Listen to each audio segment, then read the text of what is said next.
말씀은 여호수아 8장입니다. 여호수아 8장 우선 우리 1절로 9절까지 함께 읽겠습니다.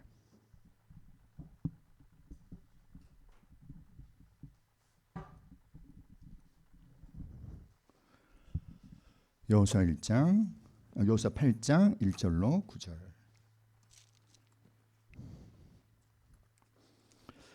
다 같이 한 목소리 읽겠습니다. 시작. 여호와께서 여호수아에게 이르시되 두려워하지 말라, 놀라지 말라. 군사를 다 거느리고 일어나 아이로 올라가라.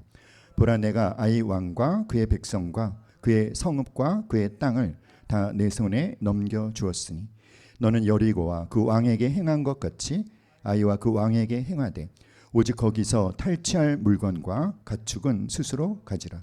너는 아이성 뒤에 복병을 둘지니라 하시니 이에 여호수아가 일어나서 군사와 함께 아이로 올라가려 하여 용사 3만 명을 뽑아 밤에 보내며 그들에게 명령하여 이르되 너희는 성읍 뒤로 가서 성읍을 향하여 매복하되 그 성읍에서 너무 멀리하지 말고 다 스스로 준비하라.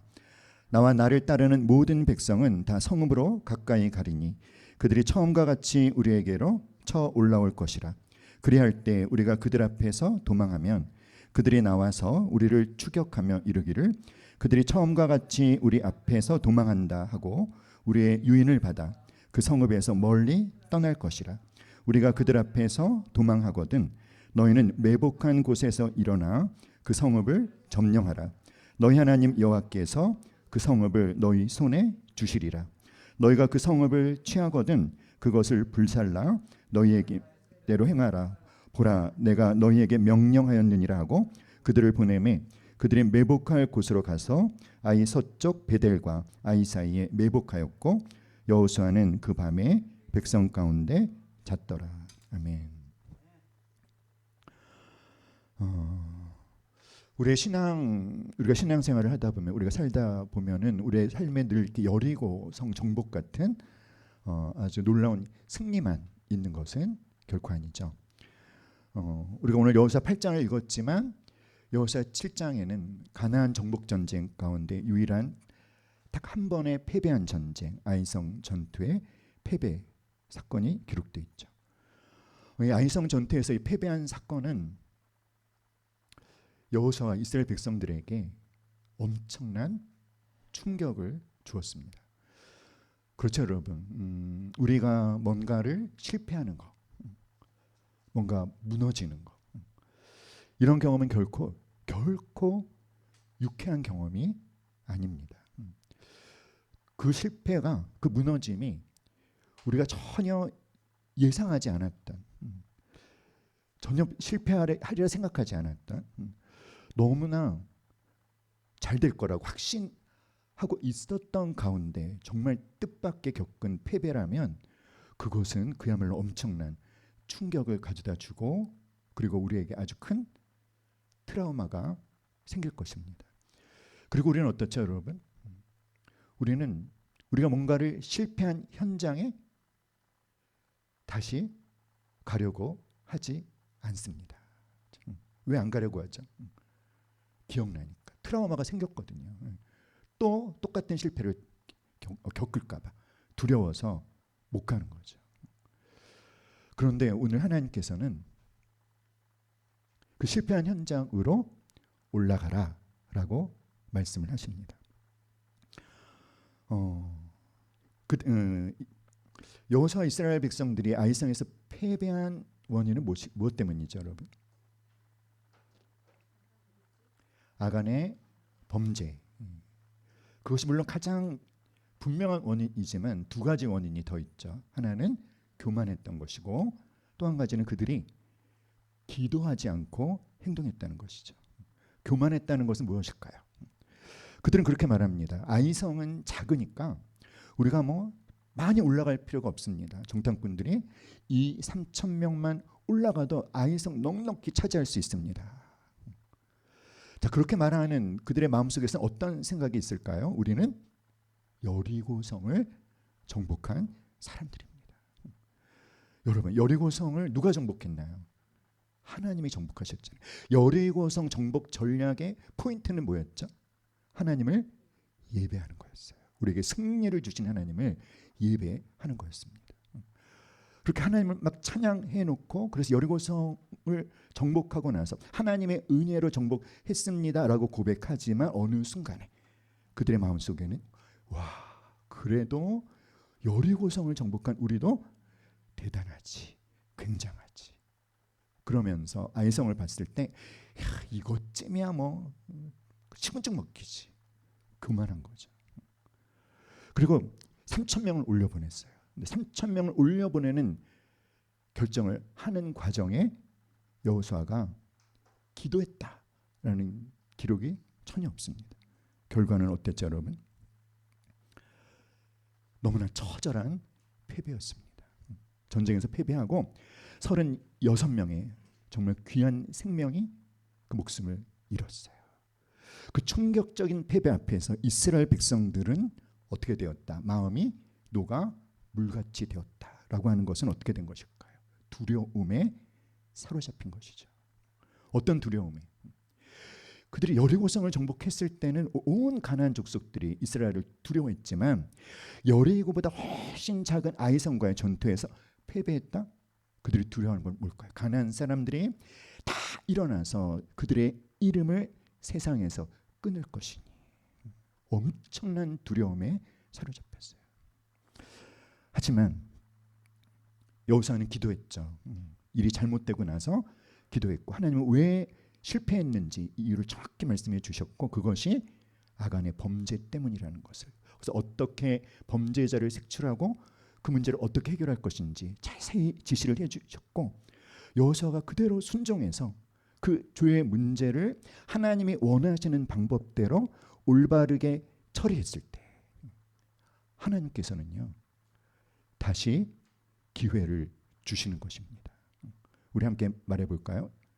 죄가 있는 곳에서 하나님의 축복은 멈춰지지만 죄를 처리하면 하나님의 축복은 다시 시작된다. 아멘. 처절하게 패배했던 그 현장에서 이스라엘은 놀라운 승리를 경험합니다. 죄 때문에 무너졌던 그 자리에서 하나님은 그들이 무너진 그곳에서 그들을 다시 세우셨어요. 사랑하는 여러분, 하나님께서 내가 무너진 그곳에서 어떻게 다시 세우시는지, 무너진 그곳에서 나를 다시 세우시는 하나님을 우리가 경험할 수 있기를 간절히 기도합니다. 하나님께서 여호수아에게 말씀하십니다. 두려워하지 말라, 놀라지 말라. 하나님께서는요 이스라엘 백성들이 그들이 비록 죄로 말미암아 아주 쓰라린 패배를 겪었지만 그 패배, 그 실패로 인한 좌절의 자리에, 그 두려움의 자리에 그대로 머물러 있는 것을 결코 원하시지 않습니다. 하나님은 절망에 빠져있는 여호수아를 향해서 다시 일어서게 만드시는데, 여러분, 이 두려움이라고 하는 것, 이 두려움이라고 하는 것은 하나님이 준비하신 그 어떤 은혜도 축복도 승리도 누리지 못하게 합니다. 두려움은 우리에게서 올바른 분별력도 빼앗아가 버려요. 두려움은 성경에서 뭐라고 말합니까? 결코 하나님이 주신 것이 아니다. 그러므로 우리는 두려움을 어떻게 해야 될까요? 두려움을 대적해야 됩니다. 하나님은 우리가 절망과 두려움의 자리에 머물러 있는 것을 원하시지 않기 때문에 우리가 두려움에 사로잡히지 않을 수 있도록 우리를 도와주시는데, 어떻게 도와주실까요? 하나님께서 우리로 하여금 우리가 두려움에 사로잡히지 않을 수 있도록 하나님이 도와주시는 방법은 바로 약속의 말씀을 주시는 거예요. 하나님 어떤 약속을 주셨을까요? 여호와께서 여호수아에게 이르시되 두려워하지 말라, 놀라지 말라, 군사를 다 거느리고 일어나 아이로 올라가라. 보라, 내가 아이 왕과 그의 백성과 그의 성읍과 그의 땅을 다 내 손에 넘겨 주었으니. 아직 전쟁은 시작도 안 됐는데 이미 그 전쟁에서 너희들이 이겼다, 완료형으로 말씀을 해주시는 거예요. 하나님의 계획 가운데 이미 이 아이성과의 전투는 이미 결론이 났습니다. 누구의 승리로? 이스라엘의 승리로. 사랑하는 여러분, 아이 왕과 그의 백성과 그의 성읍과 그의 땅을 다 내 손에 주었다라고 하는 것은 이 아이성에 대한 모든 통치권, 모든 소유권을 이미 여호수아 이스라엘 백성들의 손에 넘기셨음을 선언하신 거예요. 그러면 여호수아와 이스라엘 백성들이 그 두려움에서 빠져나올 수 있는, 두려움에 사로잡히지 않으려면 어떻게 해야 될까요? 뭐가 필요합니까? 그들이 어떻게 하면 두려움을 떨치고 일어날 수 있죠? 어떻게 하면? 하나님이 말씀하신 이 약속의 말씀을 믿을 때 그들은 두려움을 떨치고 일어나 하나님이 예비해 놓으신 그 승리라는 응답을 자신의 경험으로 받을 수 있게 되는 것이죠. 사랑하는 여러분, 여호수아 7장에서는 정탐꾼들이 그렇게 말했었죠. 뭐라고? 아이성은 작으니까 몇 명만 올려보내도 된다. 3,000명만. 그래서 3,000명이 올라갔었죠. 처절한 패배였어요. 그런데 보세요, 여러분. 8장 1절에서 하나님은 여호수아에게 뭐라고 말씀하십니까? 군사를 다 거느리고 일어나 아이로 올라가라. 하나님이 원하시는 게 무엇일까요? 여리고 성보다 훨씬 작은 아이성이지만 하나님께서 여호수아와 이스라엘 백성들에게 원하는 것은 그들이 최선을 다하는 것을 원하십니다. 여러분, 사자가 먹이를 잡을 때, 가령 사자가 뭐 토끼를 사냥한다고 해보세요. 어떻게 하는지 아세요? 아주 연약한 짐승을 사냥할 때도요, 사자는요 전심전력을 다 쏟아요. 우리가 여기서 알아야 되는 게 뭐냐면 하나님께서 여리고성을 정복하는 작전을 지시할 때 그 내용과 아이성 정복 작전을 지시할 때 내용이 똑같지가 않다라는 거예요. 보세요. 너는 여리고와 그 왕에게 행한 것 같이 아이와 그 왕에게 행하되 오직 거기서 탈취할 물건과 가축은 스스로 가지라. 그러면서 뭐라고 말씀하셨죠? 너는 아이성 뒤에 복병을 둘지라. 여러분, 여리고 정복 작전은 그야말로 아주 기적적인 방법으로 여리고성을 정복했다면 아이성 정복 작전을 지시할 때는 아주 정상적인 군사 전략을 지시했어요. 그러니까 우리가 하나님이 예전에 이렇게 역사하셨으니까 이번에도 똑같이 하시겠지라고 하는 생각을 버려야 되겠죠. 하나님은 때마다 시기마다 그때마다 하나님의 계획은 다를 수 있다. 그럼 우리가 어떻게 해야 됩니까? 항상 하나님께서 뭐라고 말씀하시는지 우리의 귀를 쫑긋 세우고 하나님의 우리의 모든 시선을 집중해야 될 줄 믿습니다.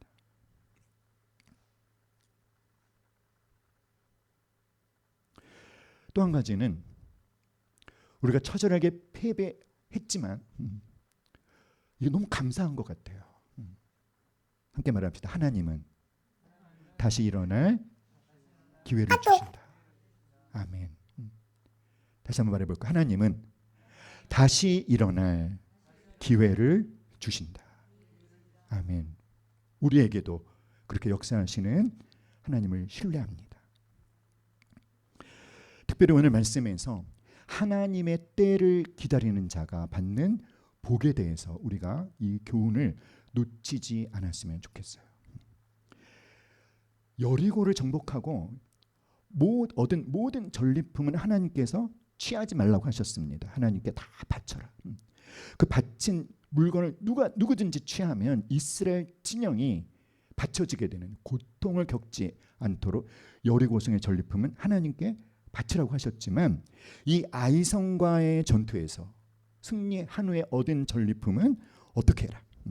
오직 거기서 탈취할 물건과 가축은 어떻게 해라? 스스로 가져라.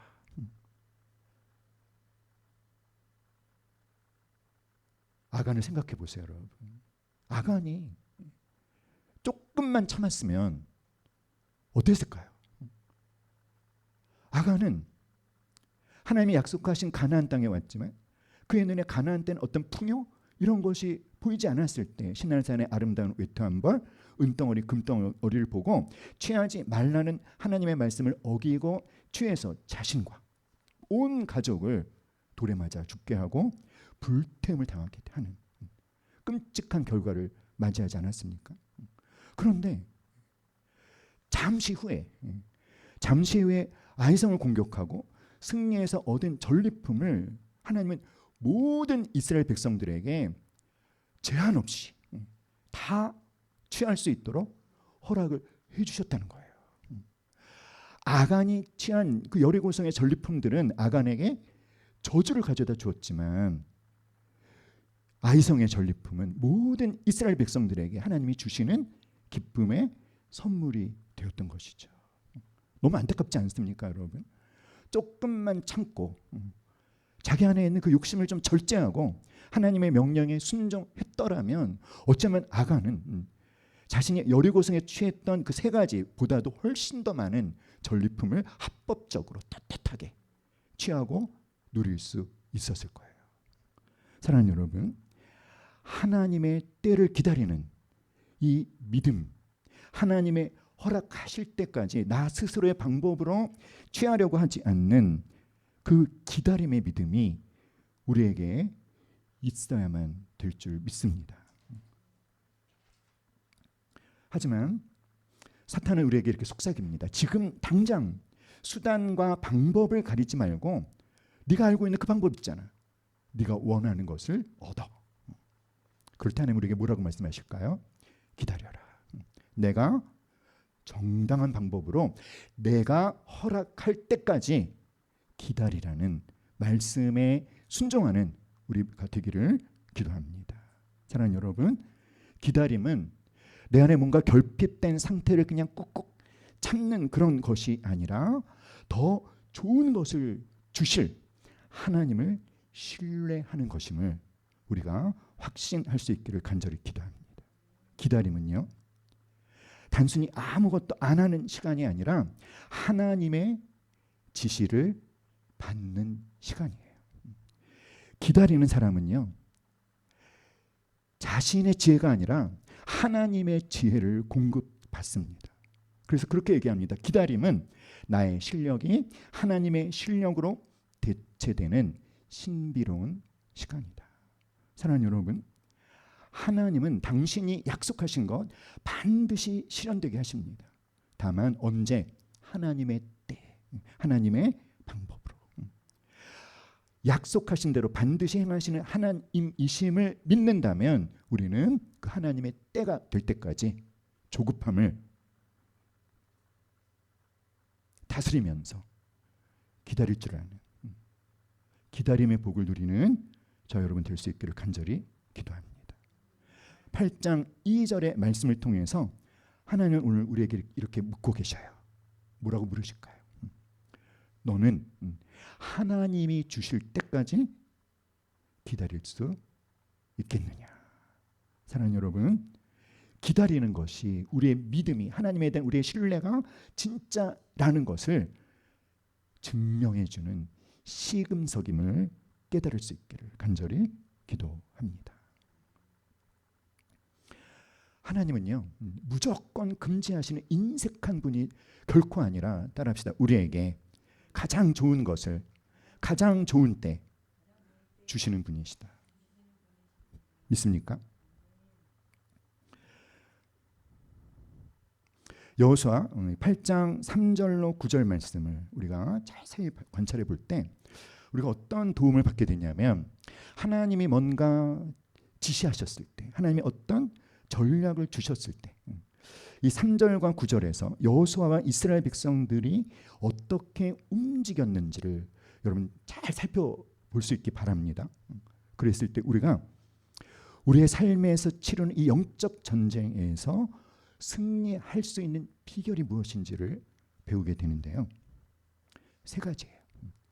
즉각적인 순종과 치밀한 준비와 말씀대로 행했다라는 것입니다. 우리 3절 말씀 함께 읽어보면요. 시작. 이에 여호수아가 일어나서 군사와 함께 아이로 올라가려 하여 용사 3만 명을 뽑아 밤에 보내며. 여호수아는요, 하나님의 명령이 떨어지자마자 지체하지 않았습니다. 7장에서의 그 끔찍한 처절한 패배로 인한 낙심, 두려움, 주저함을 온전히 떨쳐버리고 하나님이 일어나라, 아이로 올라가라고 하니까 지체하지 않고 일어났어요.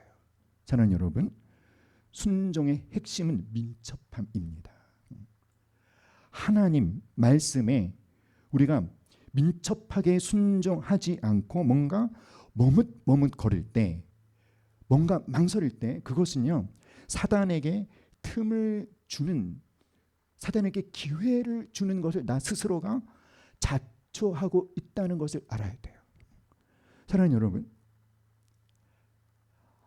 하나님이 아브라함에게 모리아산에 가서 이삭을 번제로 드리라고 명령하셨을 때 아브라함이 길을 떠나죠.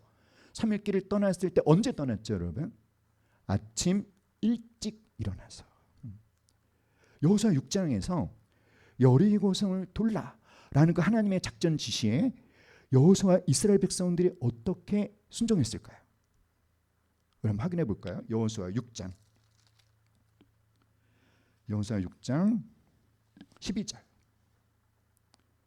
12절 읽어볼까요? 시작.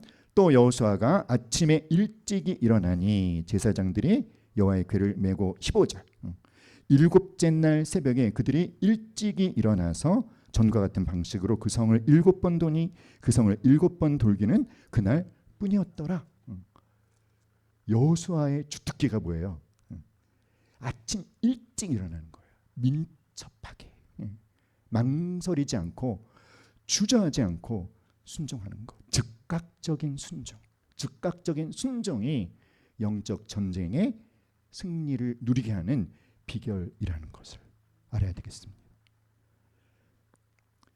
여호수아는 특별히 용사 3만 명을 뽑아 밤에 보냅니다.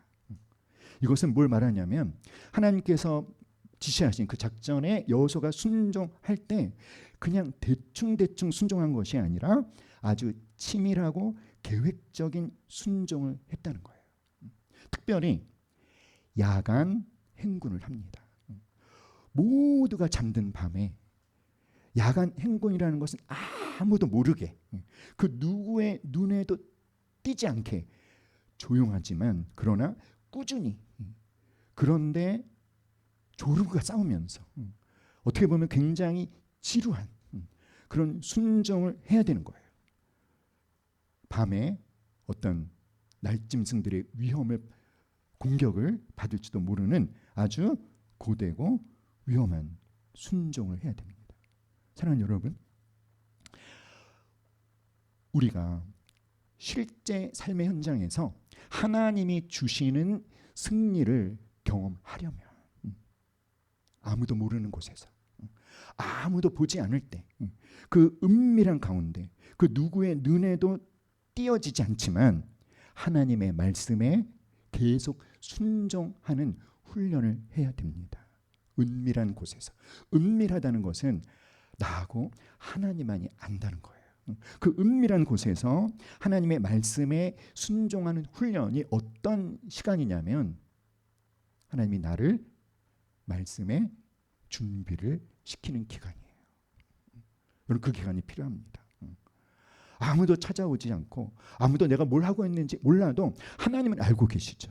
하나님은 나에게 말씀하셨고 나는 그 말씀에 순종합니다. 그런 시간이 쌓이고 쌓여서 결정적인 때에 하나님이 나를 들어 쓰시는 거예요. 그 때가 오려면 어떤 시간이 필요하다? 준비하는 시간. 아무도 모르는 곳에서, 아무도 주목하지 않지만 그 은밀한 가운데 하나님의 말씀을 듣고 순종하고, 듣고 순종하고.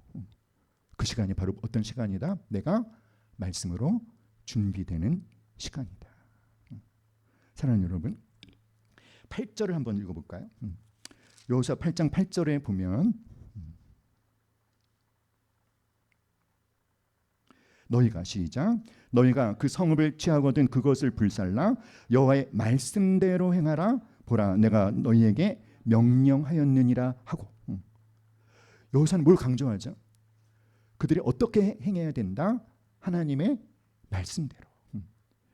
하나님의 말씀대로. 그 말씀의 내용은 어떤 것들이냐면 우리가 아까 읽었지만 자 4절에 보시면은요.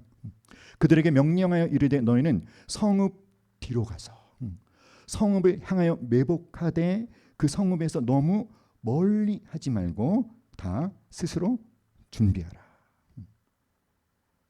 나와 나를 따르는 모든 백성은 다 성읍으로 가까이 가리니 그들이 처음과 같이 우리에게로 쳐 올라올 것이라. 그리할 때 우리가 그들 앞에서 도망하면 그들이 나와서 우리를 추격하며 이르기를 그들이 처음과 같이 우리 앞에서 도망한다 하고 우리의 유인을 받아 그 성읍에서 멀리 떠날 것이라. 우리가 그들 앞에서 도망하거든 너희는 매복한 곳에서 일어나 그 성읍을 점령하라. 너희 하나님께서 그 성읍을 너희에게 주시리라. 너희가 그 성읍을 취하거든 그것을 불살라 어떻게 해라? 여호와의 말씀대로 행하라. 하나님의 말씀하신 대로. 뭘 강조하는 걸까요? 그들의 생각대로가 아니라는 거예요. 어떤 그들의 상식대로가 아니라는 거예요. 그리고 이 작전은 여호수아가 강조하는 것은 여호수아의 작전 지시가 아니라 누구의 작전 지시다? 하나님의 작전 지시임을 강조하면서 하나님께서 말씀하신 대로 했을 때 하나님이 계획하신 승리를 얻을 수 있음을 강조하는 것입니다. 사랑하는 여러분, 말씀대로 행하는 우리가 될 수 있기를 간절히 기도합니다. 함께 말해봅시다. 아무도 시작. 아무도 주목하고 있지 않은 곳에서 하나님의 말씀에 순종하는 시기가 필요하다. 그 시간은 우리가 하나님의 말씀으로 준비되는 시간이다. 아멘. 그럼 10절을 보세요. 여호수아가 어떻게 했죠, 여러분? 아침에 일찍이 일어나. 여호수아의 주특기가 뭐예요? 일찍 일어나는 거. 이게 뭘 의미한다? 민첩한 순종, 즉각적인 순종. 여러분 강조합니다. 따라합니다. 망설임은 사탄에게 틈을 준다. 망설이지 마세요. 머뭇거리지 마세요. 주저하지 마세요. 하나님이 뭘 원하시는지 깨달았으면 어떻게? 즉시. 세 가지 말해봅시다. 시작. 즉각적인 순종, 치밀한 준비, 말씀대로 행함. 자,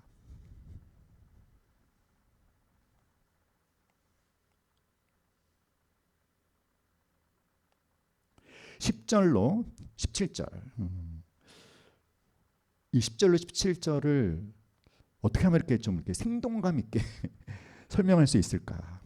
왜냐하면 이게 굉장히 중요하거든요. 왜 중요하냐면 이 아이성 전투에서 결정적인 승기를 잡는 과정이 바로 10절부터 17절이에요.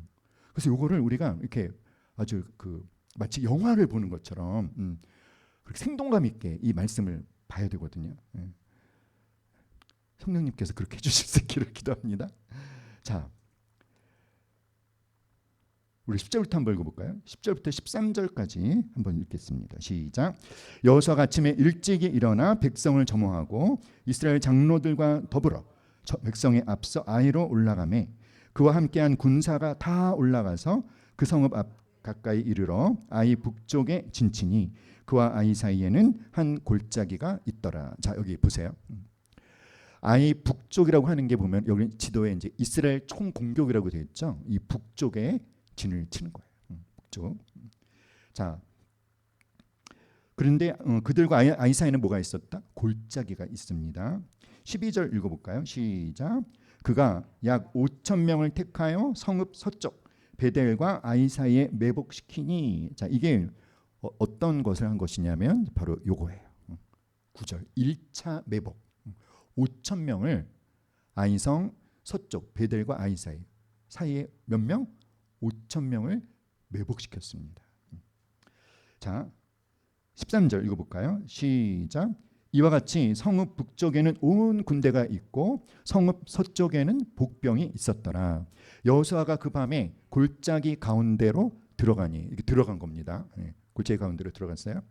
자 14절에 보니까 아이 왕이 이를 보고 그 성읍 백성과 함께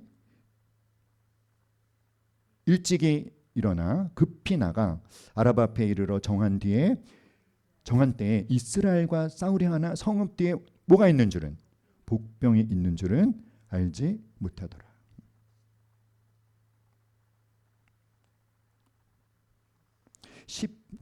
잠깐만요. 제가 착각했어요. 9절 아까 제가 12절이라고 했나? 1차 매복 9절. 12절이 2차 매복. 1차 매복은 몇 명? 3만 명. 2차 매복은 5천 명. 그리고 이제 여호수아가 골짜기로 들어가는 거예요. 들어갔다가 이제 유인 작전을 하는 겁니다. 15절 읽어볼까요? 시작. 여호수아와 온 이스라엘이 그들 앞에서 거짓으로 패한 척하여 광야길로 도망하매. 여기 보면 뭐라고 되어 있어요? 기만철수. 패배한 것처럼 도망가니까 아이성이 이제 옛날처럼 쟤네들이 이제 또 전쟁에서 패배하고 우리는 이기는구나 하고 이제 따라가는 거죠. 따라가는데 어떻게 했을까요? 16절 17절 시작. 그 성읍에 있는 모든 백성이 그들을 추격하려고 모여 여호수아를 추격하며 유인함을 받아 아이 성읍을 멀리 떠나니 아이와 베델에 이스라엘을 따라가지 아니한 자가 하나도 없으며 성문을 열어놓고 이스라엘을 추격하였더라. 성문을 열어놓고 따라가지 아니한 자가 하나도 없었대요. 그러니까 성이 무방비 상태죠. 그럼 어떻게 하는 겁니까? 복병들이 성에 쳐들어가서 성을 차지하고 그리고 도망가던 이스라엘 군대 여호수아가 유턴해가지고 쫓아오는 아이 왕의 군대를 공격하고 뒤에서 또 복병들이 공격을 해서 완전히 패배를 시켜버리는 거예요. 복병과 유인 작전과 합공 작전. 이해되시죠, 여러분?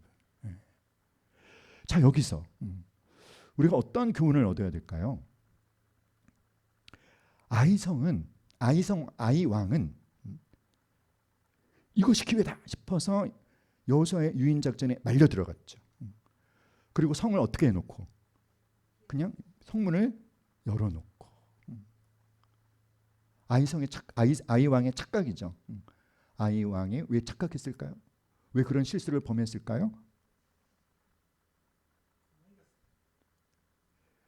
한번 이겼으니까. 이번에도 우리가 이기는구나. 이게 뭐죠? 교만이에요. 여호수아 7장에서 여호수아 이스라엘 백성도 무엇 때문에 아이성에서 패배했죠? 교만 때문에. 아이 왕 역시 무엇 때문에?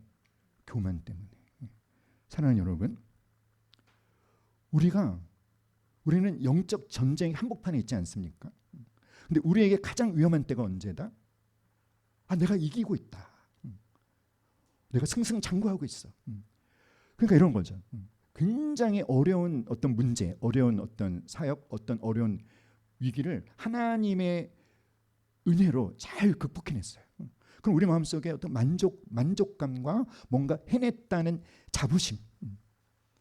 근데 그때 아이성을 만나는 거예요. 여호수아 이스라엘 백성들처럼. 그래서 우리 어떻게 하죠? 뭐 이것쯤이야. 무너지는 거죠. 교만은 우리를 넘어지게 합니다. 사랑하는 여러분, 내가 이기고 있다라고 할 때 방심하는 까닭은 내가 이기고 있다 생각 때문이죠. 내가 이기고 있다가 아니라 누가 역사하고 계신다. 누구 때문에 이긴 것이다. 하나님.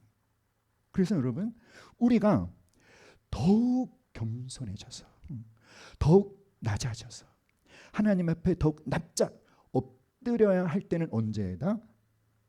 모든 일이 잘 되고 있을 때. 그 잘 되는 결과가 내가 오랜 동안 아주 애를 쓰고 노력한 끝에 너무나 정말 만족할 만한 그런 결과를 얻고 있을 때 사실은 그때 조심해야 돼요. 이 모든 것이 하나님의 은혜 때문인 것임을 잊으면 안 됩니다. 방심하면 안 됩니다. 거룩한 긴장을 늦추면 안 되는 거예요.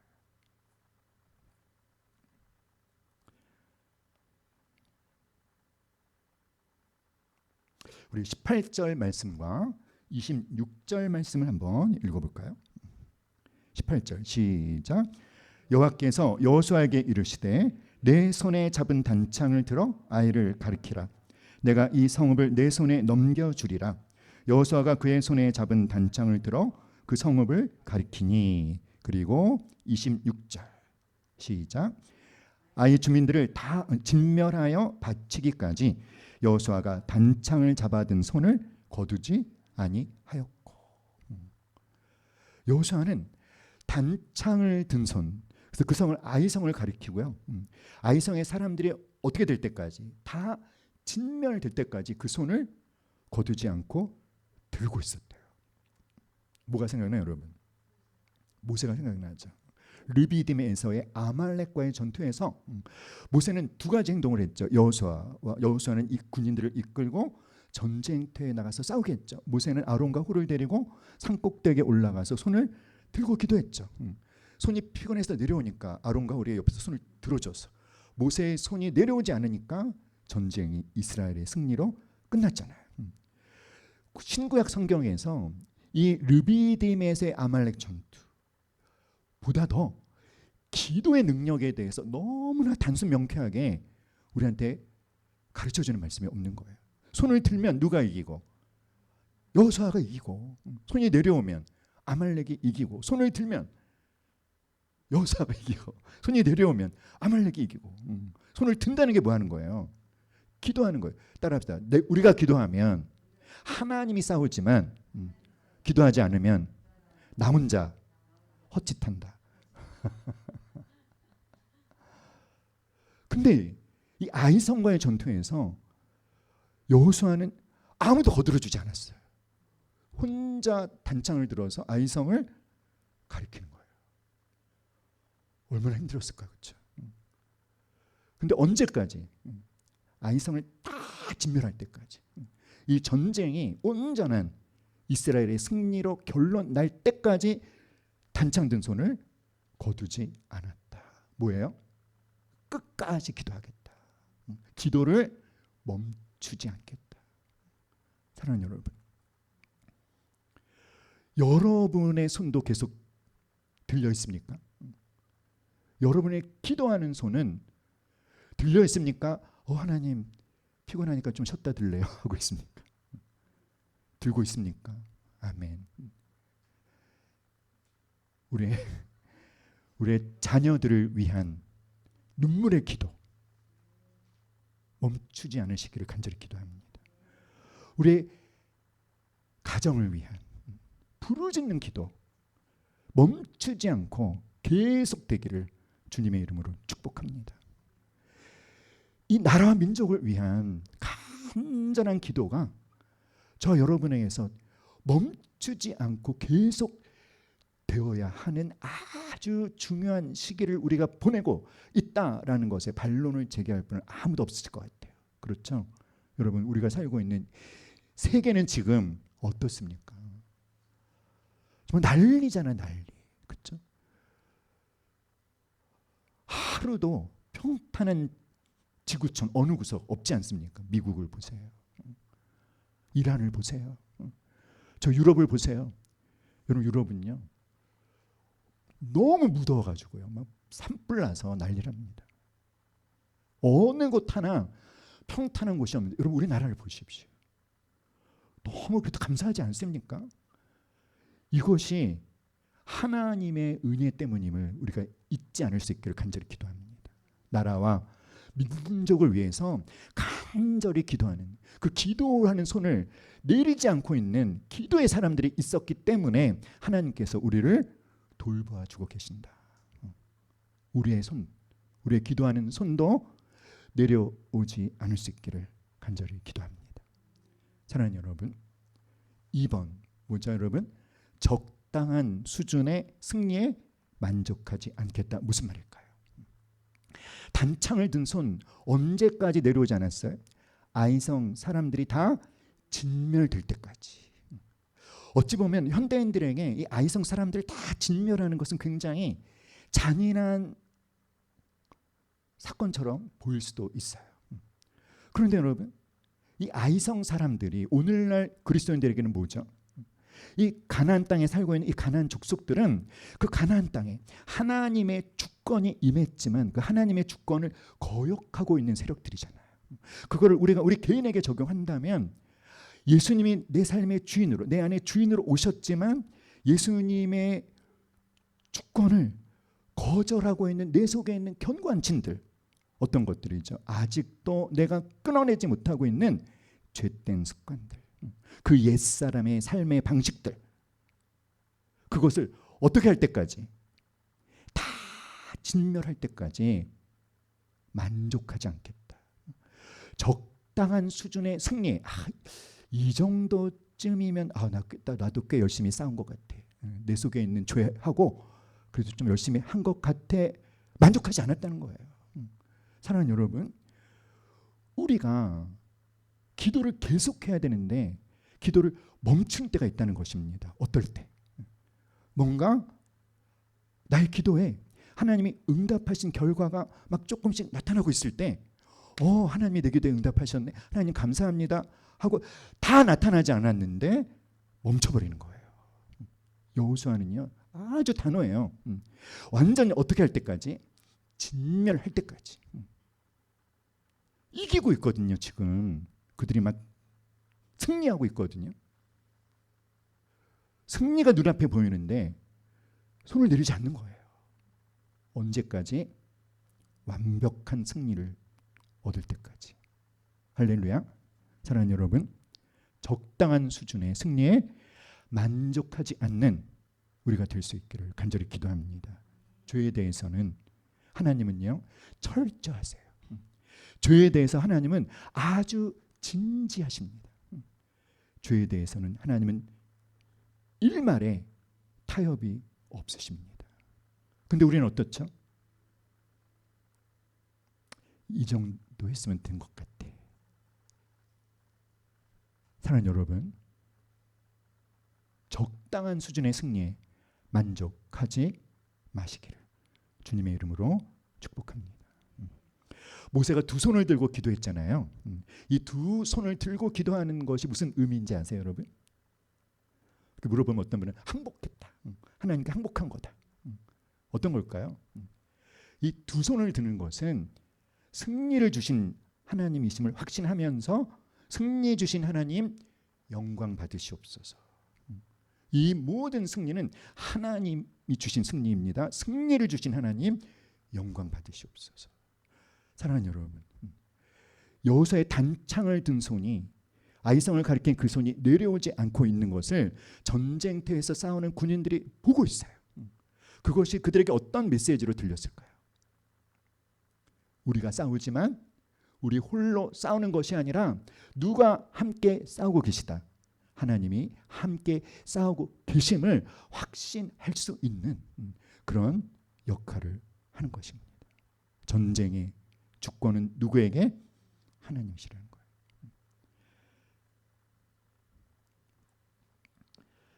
우리 여호수아 8장 30절로 35절 말씀 함께 읽겠습니다. 그때 시작. 그때 여호수아가 이스라엘 하나님의 여호와를 위하여 에발산에 한 제단을 쌓았으니 이는 여호와의 종 모세가 이스라엘 자손에게 명령한 것과 모세의 율법책에 기록된 대로 새 연장으로 다듬지 아니한 새 돌로 만든 제단이라. 무리가 여호와께 번제물과 화목제물을 그 위에 드렸으며 여호수아가 거기서 모세가 기록한 율법을 이스라엘 자손의 목전에서 그 돌에 기록하며 온 이스라엘과 그 장로들과 관리들과 재판장들과 본토인뿐 아니라 이방인까지 여호와의 언약궤를 맨 레위 사람 제사장들 앞에서 그의 좌우에 서되 절반은 그리 심산 앞에 절반은 에발산 앞에 섰으니 이는 전에 여호와의 종 모세가 이스라엘 백성에게 축복하라고 명령한 대로 함이라. 그 외에 여호수아가 율법책에 기록된 모든 것대로 축복과 저주하는 율법의 모든 말씀을 낭독하였으니 모세가 명령한 것은 여호수아가 이스라엘 온 회중과 여자들과 아이와 그들 중에 동행한 거류민들 앞에서 낭독하지 아니한 말이 하나도 없었더라. 여호수아 8장 아이성 전투에서 승리를 한 다음에 그들은 얼마나 기뻤을까요? 그렇죠?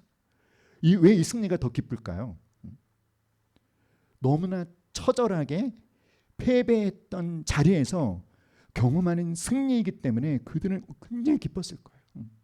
여러분, 우리가 뭔가 정말 어려운 일, 한번 실패했던 그 자리에서 성공을 경험하면 우리는 어떻게 하고 싶어 합니까? 그것을 자축하고 싶어 할 거예요. 그렇죠? 서로 막 격려해주고 축제를 벌이고 아이성의 전리품을 막 챙기고. 그런데 8장에서 우리가 정말 놀라운 게 뭐냐면, 우리가 정말 도전받아야 되는 게 뭐냐면, 사랑하는 여러분, 30절에 보니까 아이성에서 승리를 경험한 그들이 어디로 갔죠? 에발산은 어디에 있는 걸까요? 세겜에 있어요. 그러면 아이성에서 세겜까지의 거리는 어느 정도 될까요? 30km. 결코 가까운 거리가 아니에요.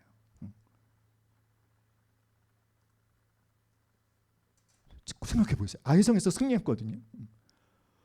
승리한 기쁨을 막 서로 막 축하하고 하나님 감사합니다 이렇게 한 게 아니라 30km를 모든 백성을 이끌고 세겜까지 가는 겁니다. 에발산까지 가는 겁니다. 뭐 하러 가는 거죠? 예배하러 가는 거예요.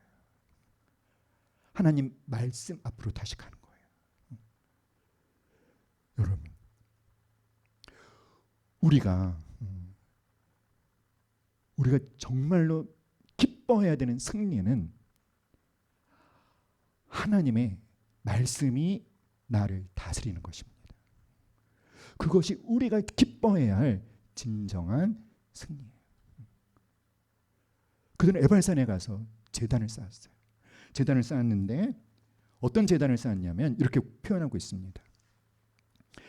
31절에 보니까 모세의 율법책에 기록된 대로 쇠 연장으로 다듬지 아니한 새 돌로 만든 제단이라. 이게 무슨 말일까요?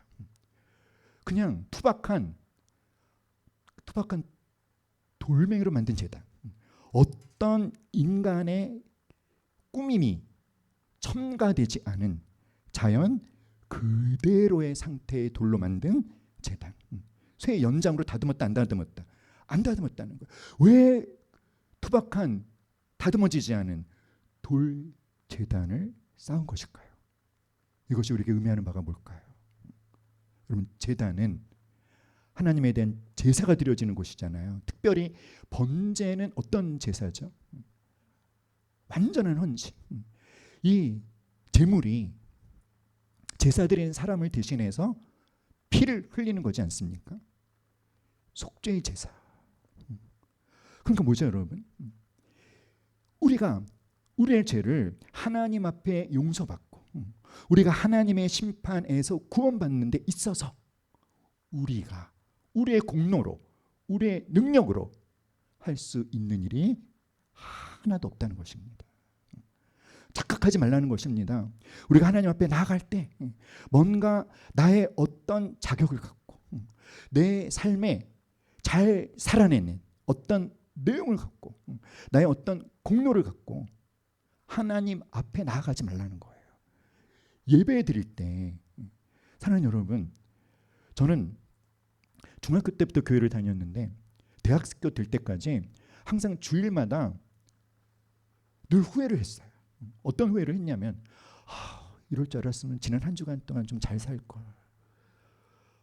예배드려 딱 나오면 지난 한 주간 동안 제가 잘 못 살았어요.